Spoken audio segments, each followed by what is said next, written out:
이 책을 내고 나서 우리 학교 선배님한테 제가 책을 냈어요. 이러고 이제 부끄럽지만 책을 보냈더니 그 선배가 책을 읽고 저에게 전화를 해서 한마디를 하셨어요. 책을 보내줘서 고맙다. 잘 읽었다. 그런데 너의 책을 읽기 전에는 행복했는데 읽고 나니 우울해졌다. 이런 명언을 저에게.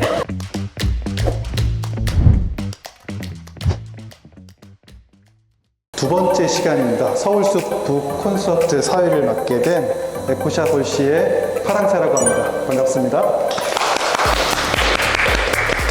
두 번째 서울숲 북 콘서트는 서울시 동부공원 녹지 사업소와 에코샵 홀씨가 공동으로 주최하고 주관하는 특별한 행사입니다.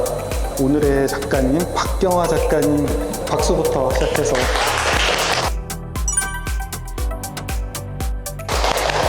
또 함께 하시는 분이 더 소중한 시간인 것 같습니다. 한 분 한 분이 소중하고 지금 이 시간이 충만하기 위해서 함께 호흡하는 그런 기회가 어떤 걸까, 그래서 작은 소개 시간을 마련했는데 함께 해주셔서 감사드립니다.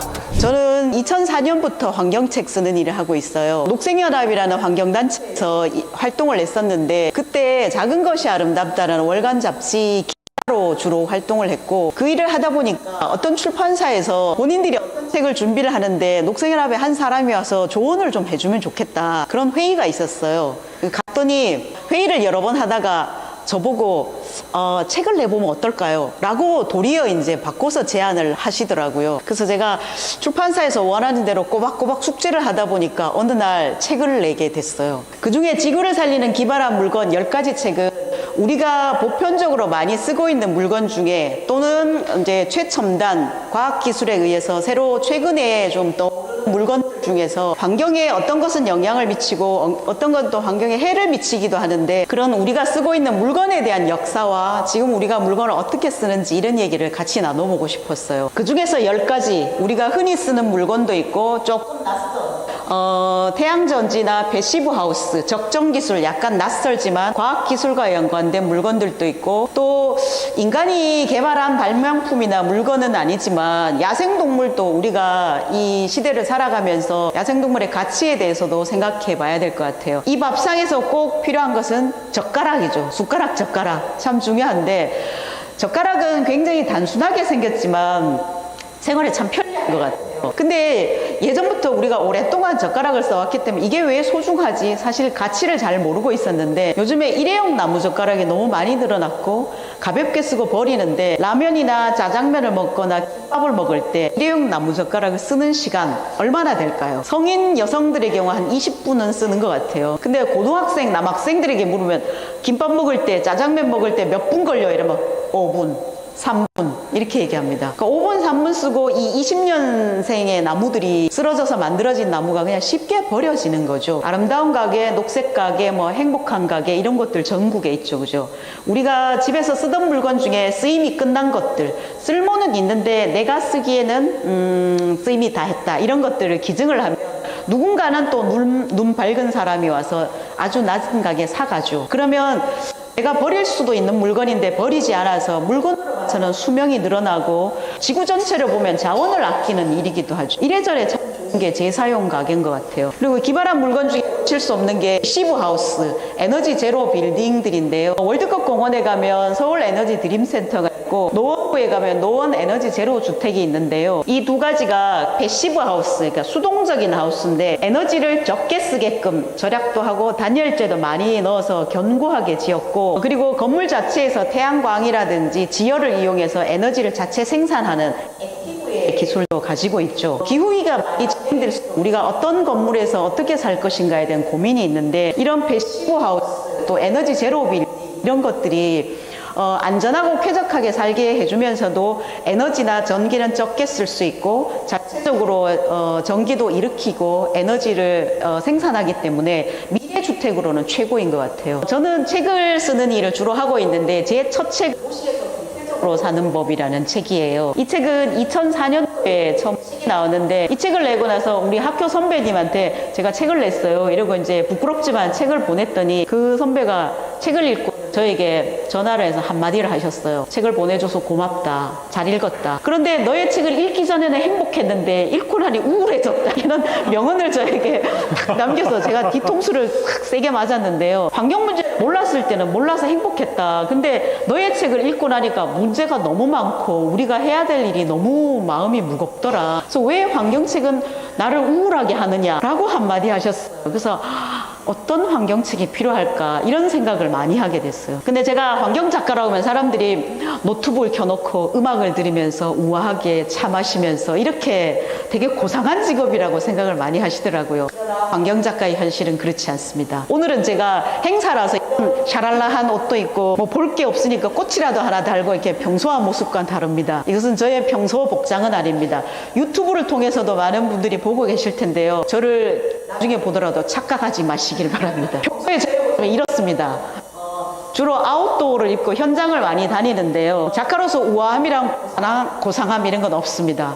현장에 취재를 가거나 여행을 가거나 갔을 때 항상 취재 모드로 다닙니다. 카메라를 메고 이 카메라 가방 속에는 수첩이 있고 또 볼펜이 있고 어떤 경우는 녹음기도 있고 모든 게 저 가방에 다 담겨 있습니다. 그리고 지구를 살리는 기발한 물건 얘기할 때 첨단 기술의 물건도 있고 생활에 익숙하게 썼던 물건들도 있는데 어떤 것이 기발한 물건인가? 오래 쓰는 것이 가장 기발한 물건인 것 같아요. 오래오래 쓰는 것, 실증나지 않는 것. 이 가방은 제가 대학교 때부터 썼던 가방인데 한 30년 된 가방인데요. 예전에 택배가 없으니까 이 가방에다 쌀이나 김치, 엄마가 담궈준 김치 이런 거 들고 자취방으로 열심히 날랐는데요. 거의 이 가방으로 옮긴 집만 해도 몇 트럭은 되지 않을까. 그 눈물의 가방인데 아직까지도 멀쩡합니다. 지금은 아까워서 못 버리겠는데요. 이런 소중한 물건, 정말 지구를 살리는 물건이죠. 전업작가로 지내시면서 책 쓰기와 강의에 매진하고 계신데 직업의 만족도는 별 10개 중에 몇 점 정도 주시고 또 작가로서의 애로사항이나 그런 내용이 있으면 공유를 부탁드리겠습니다. 전업작가로 살면 글쓰기나 강의가 이제 주가 되는데요. 그 외에 이제 행사도 있고 다른 일들도 있는데 회의나 뭐 이런 것도 있고 자문도 있고 여러 가지가 있는데요. 글쓰기로만 보면 별 10개 중에 만족도는 한 8점 정도? 2점은 어디로 갔느냐? 글쓰기 굉장히 힘듭니다. 그래서 2점이 날아갔고요. 근데 강의하는 것, 그러니까 글쓰기는 만족도가 높은 편인데 강의는 2점 정도예요. 1년에도 여러 차례 하고 지금까지도 많이 하고 있는데 강의는 늘 부담스럽습니다. 그리고 낯선 사람들 앞에 서서 그들이 먼 곳에서 오늘도 마찬가지지만 귀한 시간을 내서 오셨으니까 되게 열심히 또 만족스럽게 해드려야 되잖아요. 그리고 책에 있는 내용이든 아니면 요즘의 환경 얘기든 되게 다양하게 풍부하게 해드려야 된다는 이 강박관념 이런 게 사실 쉽지가 않아서 초대해주면 좋기는 한데 이 강의가 다가올수록 스트레스를 많이 받아서 2점 정도에 불과합니다. 사실 무관하지는 않아요. 철이나 크롬 이런 걸 섞어서 스테인리스를 만드는데 광산 개발을 해야 되잖아요. 광산 개발은 아시겠지만 호주나 아니면 아프리카나 동남아시아 이런 곳에서 광산 개발을 거대하게 하는데 환경 훼손이 많이 일어나죠. 숲이었거나 들판이었거나 이런 데를 다 흙을 걷어내고 지하자원을 캐내야 되기 때문에 훼손도 심하고 이 자원을 꺼낸 것을 가공하는 과정에도 물을 많이 쓴다든지 에너지를 많이 쓰거나 화학약품을 쓴다든지 오염이 많이 일어나죠. 그래서 모든 금속, 지하자원은 환경 문제, 환경 오염 이런 거와 다 접목이 돼 있는데 쇠, 철은 그래도 재활용이 많이 되는 거의 90% 이상 되는 걸로 알고 있어요. 철은 재활용이 가능한 소재이기 때문에 그래도 환경에 미친 영향이 덜하다고 볼 수가 있는데 근데 요즘에는 어쨌든 모든 지하자원은 이 개발하는데 비용도 많이 들고 오염도 일어나고 하니까 도시에 우리가 쓰고 있는 여러 전자제품들이 수명이 다했을 때 우리가 폐가전을 배출하잖아요.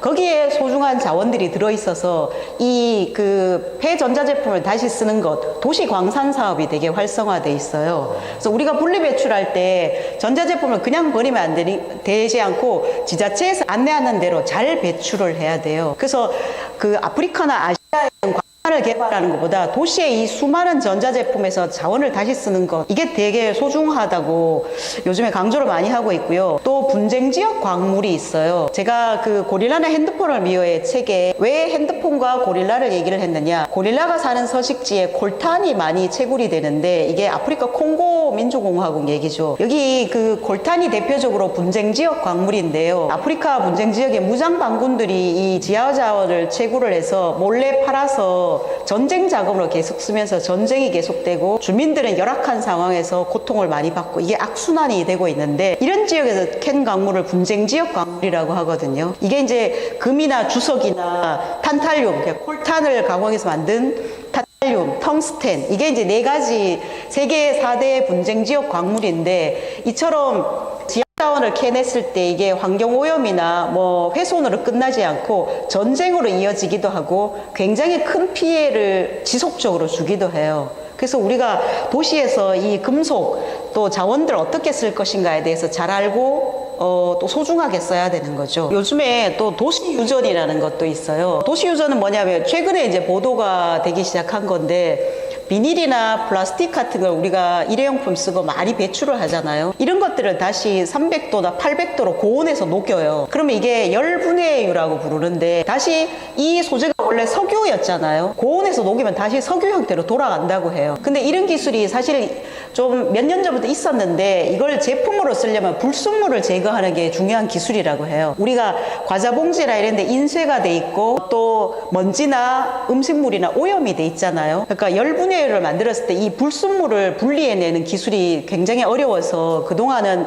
재활용하기가 좀 쉽지 않았다 이랬는데, 최근에 보도에는 우리나라 대기업에서 이 분해하는 열분해유의 순도를 높이는 작업에 성공을 했다고 해요. 그래서 이게 보도된 걸 보니까 도시유전 굉장히 좋은데 그러면 일회용이나 플라스틱 막 써도 되는가 이런 생각이 들었는데, 사실 그건 아니고 재활용이란 건 수거도 쉽지가 않고 에너지를 또 엄청 써요. 그래서 이런 도시유전이 생긴 건 굉장히 반갑지만 그래도 우리가 일회용품이나 배출되는 쓰레기는 좀 줄여야 될 것 같아요.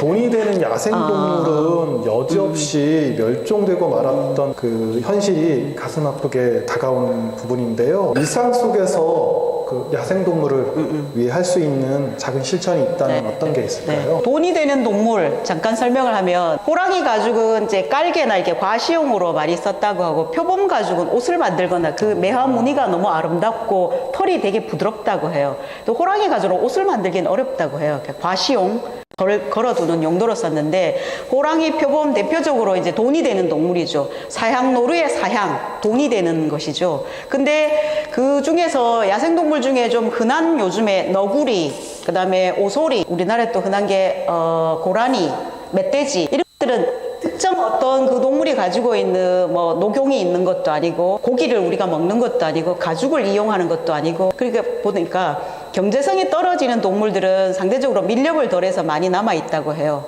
그리고 이제 호랑이나 표범 같은 상위 동물을 다 멸종시켰기 때문에 그 밑에 있는 멧돼지나 고라니 수가 좀 많이 늘어나게 된 거죠. 그래서 사람 눈으로 봤을 때 경제성이 있느냐 없느냐를 평가했다는 게 사실 되게 슬프죠, 그죠? 그러나 이것이 우리 한반도 분단된 우리의 세계의 모습인 거죠. 이 동물을 만날 때 위협하지 않는 게 중요한 것 같아요. 소리를 지르거나 돌을 던지거나 다람쥐다 막 이렇게 소리를 지르잖아요. 그러지 않았으면 좋겠고, 제가 호주나 다른 알래스카나 이렇게 여행을 갔을 때 공원이나 도시에서 동물들을 가까이서 볼 수 있었어요. 캥거루나 또 코알라나 이런 것들이 공원에, 또 큰 새들 종류가 공원에 사람 가까이 있었는데 누구도 위협하거나 이러지 않고 사람들과 같이 어울려 있더라고요. 그게 되게 인상적이어서 그것도 중요하고, 또 동물들에게 사람의 먹을거리를 주지 않는 것도 중요해요. 사람의 먹을거리를 주면 길들여지기 때문에 사람에게 의존하게 되죠. 그렇지 않은 것도 중요하고, 산에 갔을 때 야호를 외치지 않는 것, 소음을 내는 것들도 동물에게 위협을 주고, 이 새들이 봄에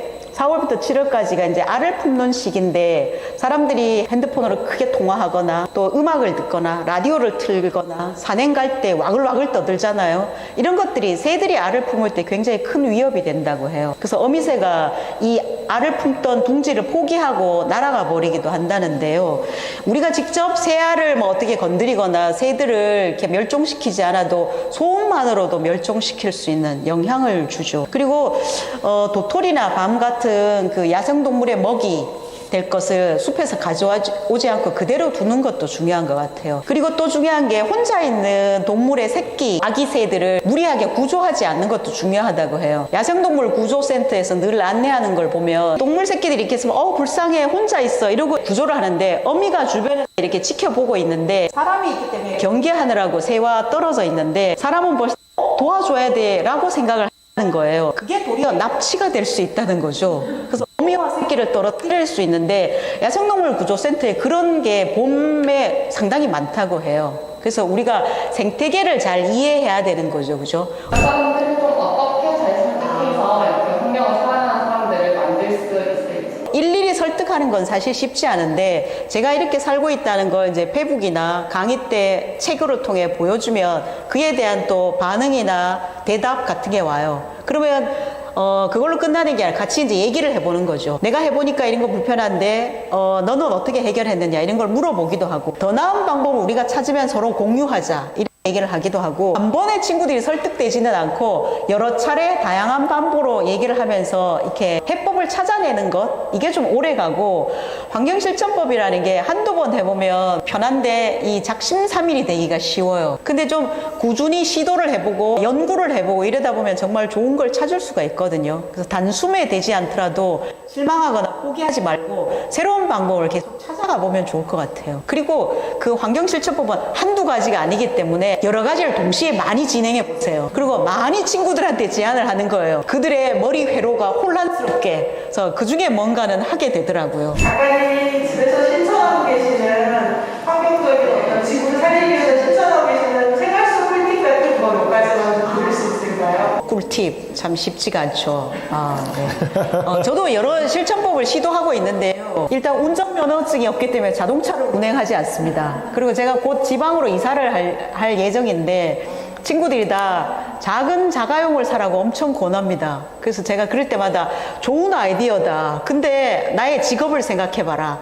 내가 에너지나 막 이런 얘기를 강의하고 다니고 책을 쓰는데 나마저 자가용을 운행하면 어떻게 될 것이냐 이런 얘기를 하면서 이제 반문을 던지는데요. 그 외에 이제 우리 집에서 하고 있는 것은 에너지 절약을 하려고 애를 많이 쓰고 있어요. 전기요금이 요즘에 가격이 좀 한전에서 올려서 단가가 좀 올라갔는데 한 달에 많이 나올 때 7, 8천 원 정도 나오는데요. 그중에 이제 2,500원은 시청료죠, 그죠? 근데 제가 전자제품을 사실 카메라도 쓰고 노트북, 뭐 TV도 보고 많이 씁니다. 근데 전기요금에서 중요한 건 뭐냐면 전열기구를 쓰지 않는 거예요. 그러니까 전기밥솥, 열이 나는 것, 온풍기, 장판, 드라이기 이렇게 열을 내는 게 전기가 다시 다른 에너지로 변환될 때 열 손실도 크고 에너지 소비가 크거든요. 그래서 전열기구를 조금 줄이면 전기요금을 훨씬 줄일 수 있어요. 그리고 에너지 효율 1등급 제품들, 냉장고라든지 TV라든지 이런 걸 살 때 좀 최신형 제품인데 에너지 소비 효율 1등급 제품을 사면 훨씬 전기요금을 좀 줄일 수가 있죠.